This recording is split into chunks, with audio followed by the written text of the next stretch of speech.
Hey everybody, this is Justin Ronan from Agriscaping.com here at the S&S guys from Special Needs Services. Say hello, guys. Hello. Hey. All right, so this is another episode of Tasty Tuesday, and be it that it's almost Easter time, we have a lot of things blooming in the garden that are coming and kind of left over from our time of winter, which kale is a great thing to be growing in the wintertime, and a lot of people, once the kale has started to bolt, they stop eating the kale. Now, my favorite time to actually eat the kale is when it's blooming. That's when I feel it tastes the absolute best. And just like you were talking about, Damone, it's like kale's not meant to taste good. It's just meant to be good. Meant to be good. It's good for you. Yeah. But what I found is that when you can eat the flowers or the buds, you're going to find a different flavor profile that's not normal for your typical kale. So grab a little bit of the kale. So I'm going to show you the varieties of kale we have here. So you can see this little songbird kale. That's this beautiful white one. And then we got a red empress. And you see that this one hasn't put the stalk up yet because it's in a different microclimate. But then this one right here, you can see as it's gotten that afternoon sun, it's bloomed. It's bolted and bloomed, and same with this nice red variety. So I'm going to take a chunk of this off.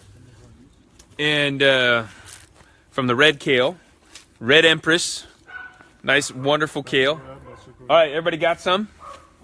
Yeah. I'm going to pan around over here so you guys can kind of be back in the frame again. And one of each. We'll get you guys organized in here. Okay, you guys come on around here. Or maybe I just got to turn around. There we go. You're fine. Yeah, just stand right in front of everybody else. Just kidding. You're good. Here, I'm going to move right in here again. Okay, there we go. See, now we got everybody in. Right? There we go. Okay, so everybody got their kale? Yes. All right. Ready? 1, 2, 3. Wow. What do you think? Yeah, that's good. So what's it taste like? Mine tasted like a cabbage. Like a cabbage? Okay. That's about right. All right, you guys try the other one too. You got to eat them all. You already ate them all. What do you think, Hunter? What's it taste like? Like what Damone said, cabbage. Cabbage. It does. It tastes like a good sweet cabbage.